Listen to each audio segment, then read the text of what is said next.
चलिए चलते हैं पदार्थ की ओर। पदार्थ किसे कहते हैं? वह वस्तु जो स्थान घेरती हो और जिसका द्रव्यमान हो उसे पदार्थ कहते हैं। हाँ, वैसा तो नहीं है कि मतलब जिसका ना कोई द्रव्यमान हो और ना कोई स्थान घेरे, ऐसा कोई वस्तु ही नहीं है।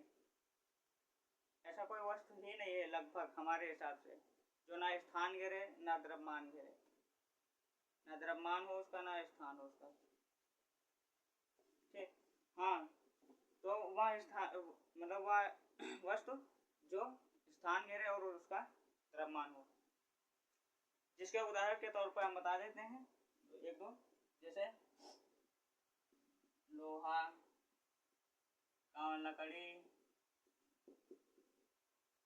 है, कामा, ये क्या होता है? सोना चांदी, ये भी तो पदार्थ होता है। अब ये किस टाइप का है ये अलग बात है, हैं? और आदि,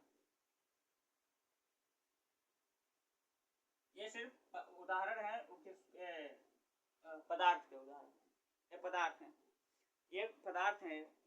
ये धात्विक पदार्थ है, अधात्विक पदार्थ है, ये अलग बात है, वो अलग टाइप में जाएगा जब आगे पढ़ोगे तब। लेकिन ये पदार्थ हैं, ओनली पदार्थ हैं। किस प्रकार का पदार्थ है ये अभी नहीं बताया गया, ठीक है। तो देख लेते हैं कि पदार्थ कितने प्रकार के होते हैं। पर देखिए पदार्थ अभी तो सिर्फ नाम ही एक है, केवल पदार्थ। लेकिन पदार्थ सिर्फ पदार्थ ही होता है वो तो ठीक है, लेकिन पदार्थ के कई अवस्थाएं होती है। जैसे कि 3 अवस्थाएं होती है पदार्थ में। पदार्थ को 3 अवस्थाओं में पाया जाता है, देखा जा सकता है, पाया जाता है, ठीक है।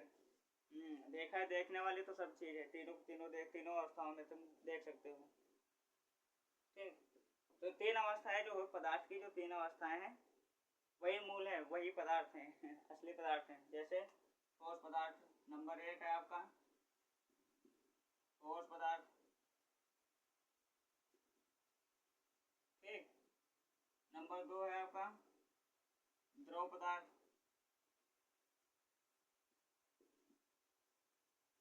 ठीक। और नंबर 3 है आपका गैस पदार्थ,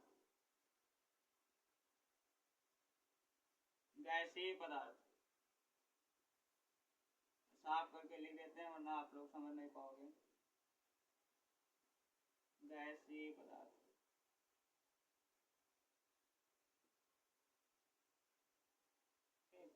ये पदार्थ है, गैसीय पदार्थ। यानी इसे वैसे तो ऐसे भी लिखा जाता है, गैस ओनली गैस लिखा जाता है, लेकिन जो जिस चीज में गैस हो उपस्थित हो उसे गैसीय वस्तु, गैसीय पदार्थ, गैसीय धातु, गैसीय कहते हैं, ठीक। इस हिसाब से लिख दिया।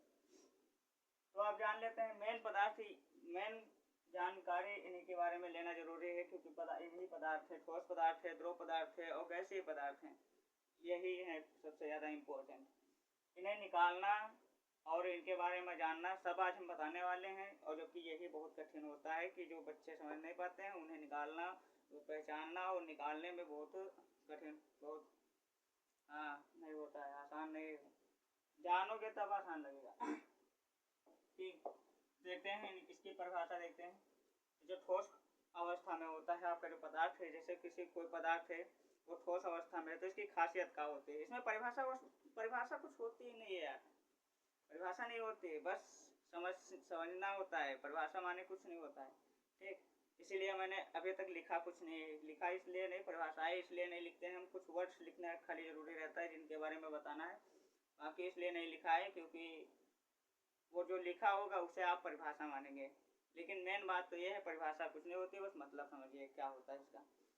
तो ठोस, जो आपका ठोस पदार्थ है, ठोस पदार्थ यानी कि तगड़ा पदार्थ, कोई ऐसा पदार्थ है जो बहुत ही तगड़ा है, तगड़ा पदार्थ है। जैसे कि वह पदार्थ जो जिसका आकार निश्चित हो। जैसे आकार निश्चित का मतलब ये है, जैसे आपने कोई ऐसा पदार्थ ले लिया, 4 कोने का ले लिया, या गोला पदार्थ ले लिया, या आपने लंबा पदार्थ ले लिया, ठीक।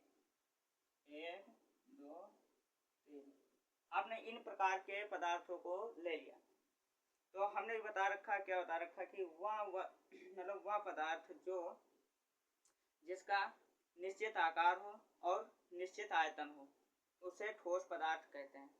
तो देखिए किसका, इसका ये जो आपने उठाया ये पदार्थ है, ये पदार्थ, ये पदार्थ, इन प्रकार के पदार्थों को आपने लिया, ये ठोस पदार्थ अगर हैं आपके, तो आप कैसे पहचान सकते हैं कि ये ठोस पदार्थ हैं? क्यों? क्योंकि इन्हें आसानी से दबाया नहीं जा सकता। क्यों? क्योंकि ये ठोस हैं। ठोस का मतलब बहुत ही सॉलिड तगड़े हैं, ठीक है, इसलिए इन्हें दबाया नहीं जा सकता। दूसरी बात है कि इन्हें अगर किसी बर्तन या किसी बाल्टी वगैरह में इन्हें डालोगे या किसी डब्बे में डालोगे, ये ठोस है ना, तो वो उसका आकार नहीं लेंगे। क्यों?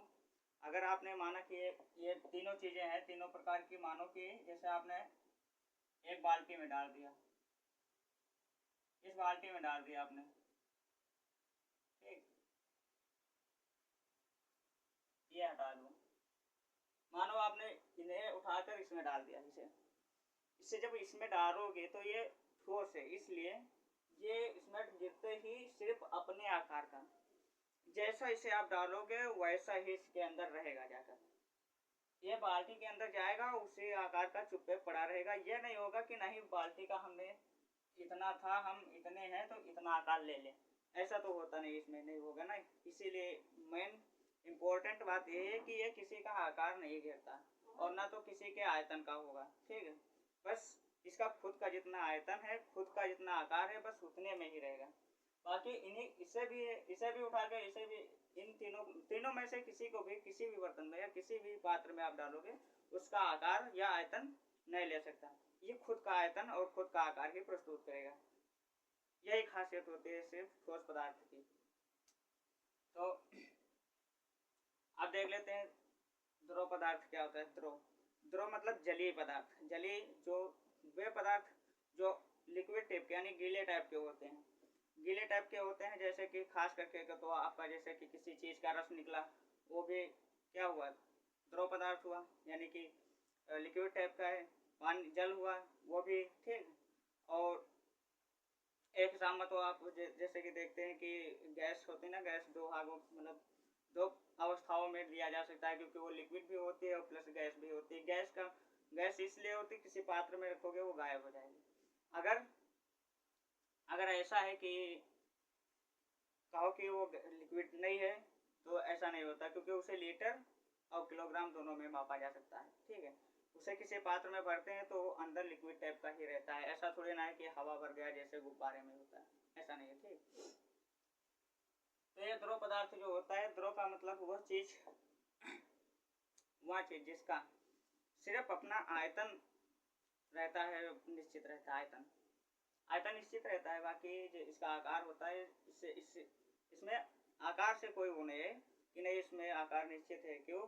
क्योंकि ये लिक्विड टाइप का होता है, पानी टाइप का होता है, गीले टाइप का होता है, यानी कि इसे जिस पात्र में भी रखोगे सेम उसी का आकार ले लेगा। बस आयतन अपना आयतन जो होगा वो सिर्फ निश्चित रखेगा। आयतन का मतलब ये रहा कि जैसे कि आपने 1 लीटर लिया था पानी, जैसे 1 लीटर पानी लिए, 1 लीटर पानी लिए जब, तो आपका 1 लीटर का पानी होगा जाके कम से कम, मान लो जैसे इस पात्र में आपने रखा था, 1 लीटर पानी इतना हुआ, ठीक। यहाँ पर तो 4 कोने से यहाँ पर नापा जा सकता है 100 मिलीलीटर, ठीक है। यहाँ से 100 मिलीलीटर नाप लिया आपने, तो ये जो 100 मिलीलीटर आपने नाप लिया, जैसे नाप लिया 100 मिलीलीटर, तो उसके बाद इसे उठा करके हम एक इस प्रकार की थाली में डाल देते हैं, इसे या थाली में डाल दो या थोड़ा बड़े डब्बा में डाल दो, जो बड़े डब्बा में। तो ये 100 मिलीलीटर जो इसका था, इसके माप के हिसाब से अगर जैसे ये 100 मिलीलीटर है यानी 1 लीटर जल था, तो ये इसका किसी भी पात्र में डालोगे रहेगा 1 ही लीटर, ठीक है। बस 1 लीटर में जितनी जगह घेरेगा उतना ये मायने रखेगा, अपने पास वो फैलेगा और सब कुछ। जैसे आपने यहाँ पर इसमें डाला था, इसमें इतना ले लिया, तो इसमें ये ज़्यादा बड़ा है तो इसमें छोटा ले लिया, लेकिन इसके साइज का जरूर हो जाएगा, उसका आकार जरूर ले लेगा। इसलिए उसका आकार नहीं निश्चित होता, सिर्फ उसका आयतन निश्चित होता है। आयतन निश्चित होता है, इसलिए जैसे इस टाइप में सब समझ सकते हैं। जैसे पानी लिए और जल लिए आप और किसी थैले में भर लीजिए, 1 लीटर जल किसी थैली में भर लीजिए। अब वो जिस प्रकार की थैली होगी उस प्रकार से उसके अंदर जल ठहर जाएगा जा करके 1 लीटर आपका, ठीक।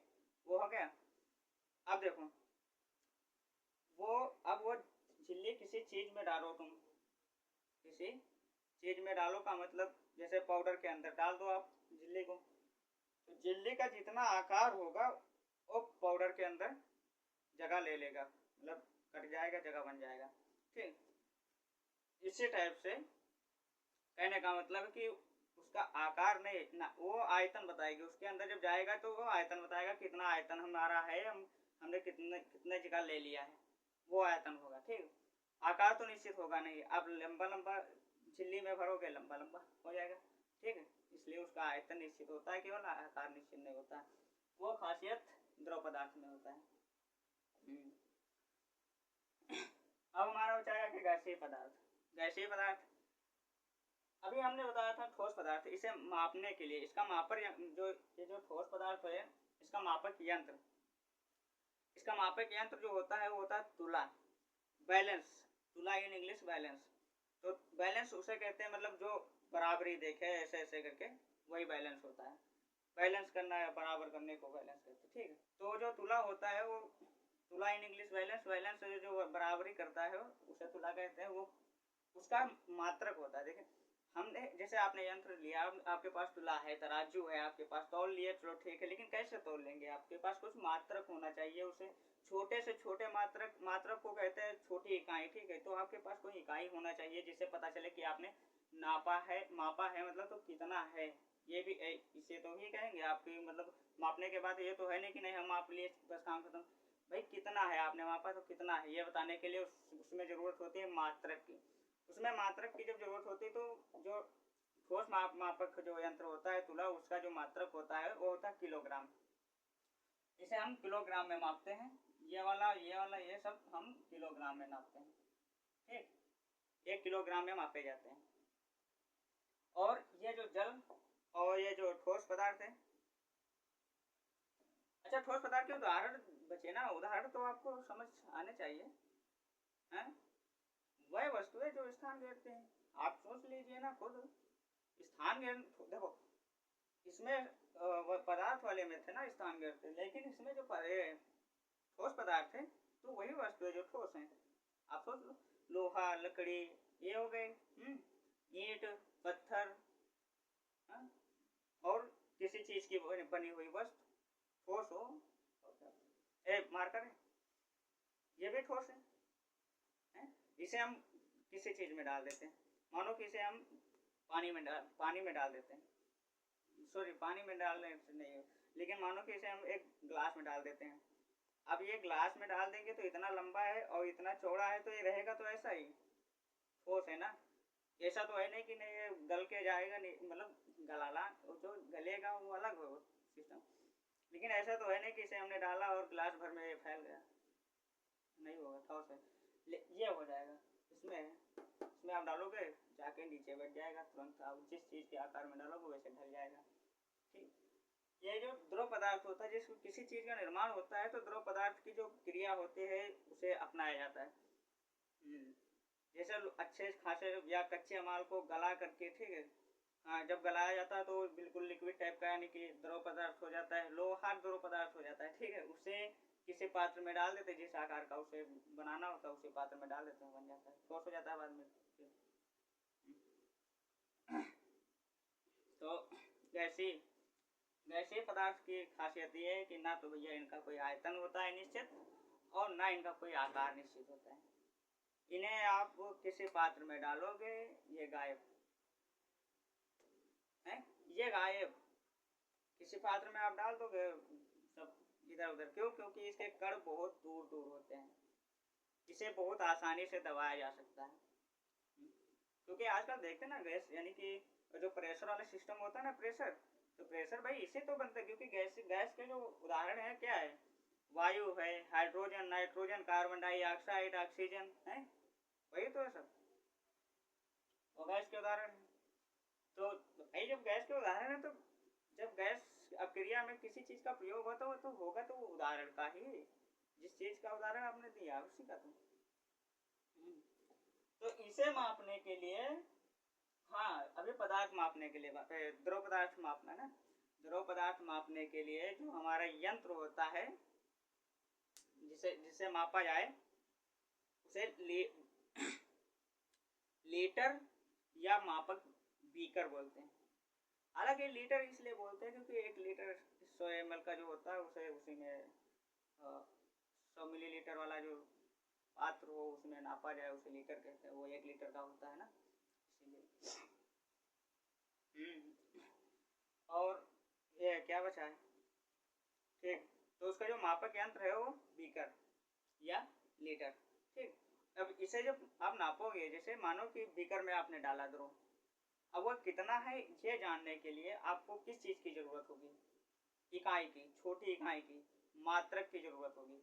क्योंकि बिना मात्रक के तो आप जानते ही नहीं ये कितना है, क्या है, इसीलिए तो उसमें होता है, जानते हो क्या, मिलीलीटर। मिलीलीटर या लीटर, देखिए लीटर बड़ा है और मिलीलीटर छोटी इकाई है लीटर की। क्यों? क्योंकि अगर 1 लीटर है तब भी 100 मिलीलीटर है, अगर 100 मिलीलीटर है तब भी 1 लीटर है, ठीक। इसलिए इसका मात्रक मिलीलीटर है। और इसे इसका कुछ कुछ मतलब कुछ भाग है जो किलोग्राम में भी तोला जा सकता है, तोला भी जाता है, वो अलग की प्रक्रिया है। अब गैस पदार्थ, जो गैसीय पदार्थ बचे आपके, गैसीय पदार्थ में भी जो यंत्र होता है मापने का, गैस मापने का जो होता है यंत्र, तो मापा जाता है उसे गैस सिरिंज से। इसका जो मापने का यंत्र होता है उसे गैस सिरिंज कहते हैं या गैसीय मापक यंत्र कहते हैं। इन्हीं चीज़ों से मापा जाता है गैस को, ठीक। अब क्या करते हैं, देखिए इसका आकार निश्चित होता है, ना आयतन निश्चित होता है। कैसे बता दें, देखो ऐसे आपने माना कोई गुब्बारा लिया,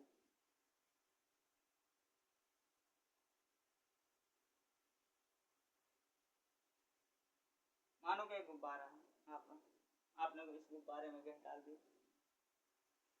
जितने गैस इसके अंदर डालोगे अपने हिसाब से, जैसे 1 लीटर इसके अंदर गैस भर दिया आपने, एक अंदर एक 1 किलो भर दो या 1 लीटर भर दो, इसके अंदर गैस भरोगे, आपका लीटर इतना बड़ा होगा, लेकिन गैस इसके अंदर जाते ही वो अपना आकार जितनी फैला पाएगी, जितनी बन पाएगा उतना हो जाएगा।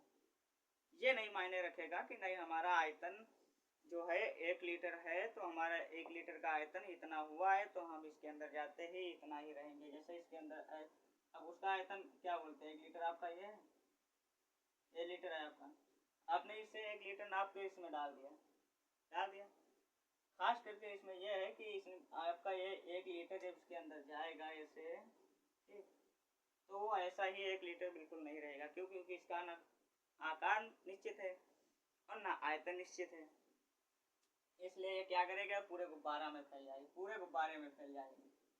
अब कितना बड़ा हो जाए कोई पता नहीं है, क्योंकि मतलब इतना ऐसा बड़ा होता है, बड़ा भी हो जाएगा। मतलब ये नहीं होगा कि नहीं हमने 1 लीटर के पात्र से निकले हैं और जितना बड़ा हमारे 1 लीटर पात्र का आयतन और आकार था वैसा हम गुब्बारे के अंदर ले ले, ऐसा नहीं होगा, ठीक नहीं होता है। वो अपने मर्जी का राजा होता है। उसके पर जो उसके कण होते हैं छोटे छोटे, वो अपने अपने माध्यम से और अपने अपने गति से एक दूसरे से दूरी बनाए रखते हैं, एक दूसरे दूर भागते रहते हैं। समझने के लिए इतना काफ़ी रहता है, हम कोई ज़रूरी नहीं रहता कि नहीं हम परिभाषा अभी लिखते और लिखे तब जान पाओ। लेकिन अगर कोई डाउट है तो पूछ सकते हैं, हाँ बिल्कुल पूछ सकते हैं।